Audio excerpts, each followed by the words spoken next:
There are two things which the Israeli state really excel at right now. One, killing innocent people on a mass scale, and the other is deceit. Now, it is standard practice, you might argue, for states to engage in wartime propaganda at times of conflict.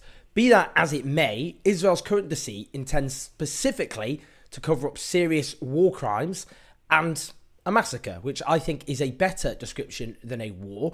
This is far too asymmetrical, that is, with one side so much stronger than the other, to be accurately described as war.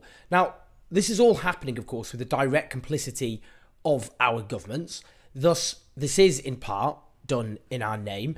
Israel official lies have all of that in mind. They wish to manipulate Western public opinion because they fear, with sound grounds, that if public opinion tips decisively against Israel, then politicians will be forced to stop giving a blank check to Israel through arms and diplomatic support.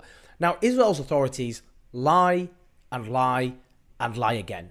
I'd say quite a few things over there. First of all, calling it a war, call it whatever you want to call it. The fact is that when one country is stronger than another, that doesn't make a war more moral or less moral. The question is, what's this war about? What happens if you don't fight the war? That's always the moral question of war. What happens if Israel doesn't fight Hamas?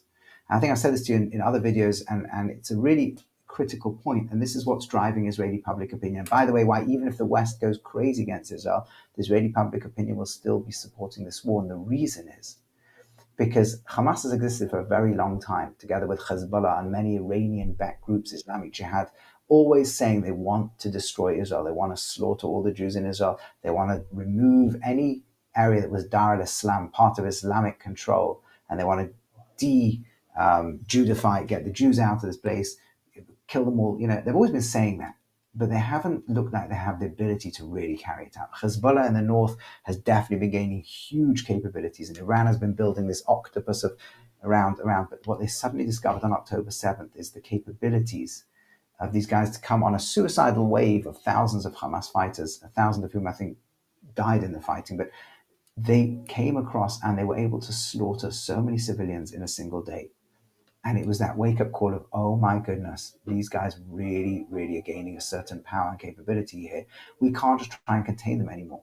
And what happens if you don't destroy Hamas? Well, we saw what happens if you let ISIS or Al-Qaeda look successful. In a short period of time, they gain so much power and popular support that they become 100 times more dangerous and 100 times more powerful. And that's what happened to ISIS. And what will happen if Israel doesn't destroy Hamas, if it didn't fight this war, is that they will take over the West Bank very, very easily. They've already got a lot going on in the West Bank. Israel's all the time active there to try and destroy their cells before they become as powerful as they ended up becoming in Gaza. They won't be able to contain them. The risk is far too great that they and Iranian-backed groups will be ruling the whole West Bank and be sitting right on top of Israel's population centers. Israel without the West Bank at its narrowest is, a lot of people don't know this. You ask them, how wide is it? They have no clue. They think of Israel as a big country. It's only 9 miles wide. You can't defend that militarily. That's crazy, right? They'll be literally on top. With the range that they crossed into Israel, they would cross into every major population center. Instead of slaughtering 1,200 people, they could be slaughtering 120,000 and 1.2 million people. They could be in Tel Aviv, greater Tel Aviv. They could be in the area where there's 1 or 2 million Israelis there. Jerusalem with 600,000. I mean, they could be killing millions of people. And this is what this fight is about. This is a battle. It doesn't matter which side is militarily stronger. This is why it's a war.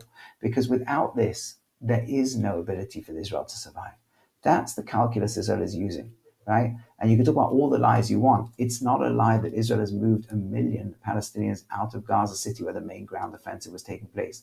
It's not a lie that despite what Britain and America did when they were fighting ISIS and they ended up actually bombing with airstrikes the Al-Salam hospital, that Israel didn't do that.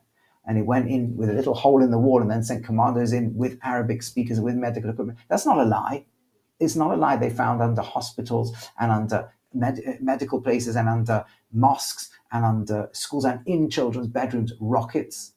These are the truth. These are the truth. It's not a lie that 1,200 people were slaughtered by Hamas. It's the truth. So this idea that Israel's committing this massacre, God forbid, and I'll say this very strongly, anyone thinks Israel's just like, that's it, we want to commit this massacre. They could have done this any time since Hamas took over Gaza Strip. There was a lot of pressure from Israel's population, especially those living in the border communities who were under very constant attack and constant threat of attack. Some, at one point, tunnels digging towards them, other points, rockets firing. A lot of Israelis were saying, why don't we go in and finish off Hamas?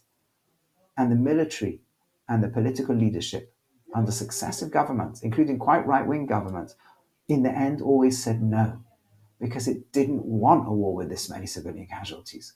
There is no way to fight Hamas without enormous numbers of civilian casualties. You can do your best at getting to evacuate and do your most heroic, but you cannot avoid them the way that Hamas human shields with them. And that's why I sort of avoided it. And that's why I don't think there's anything untrue about any of these claims. These are the true claims. Israel is fighting to literally protect the survival of millions of people.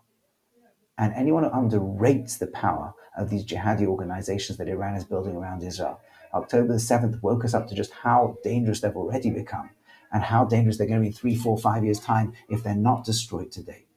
And that's, yes, the civilian casualties are tragic, but that is the real super tragedy if this war isn't fought. And why somebody like me who hates war, and like you and probably most people out there who do not want a war, we don't even want to say the words we support this war, but we have to, because the alternative is so much more horrific. That's not to downplay the level of horror that this war involves, but it's dwarfed by what we're fighting against and what would happen if this war did not happen. What happens if there's a ceasefire and the murderous militaries of Hamas and all its allies able to swell in power and come back with all that they're planning to do. This is the sort of war, horrible though it is, that's the actual war you have a moral obligation to fight, despite everything.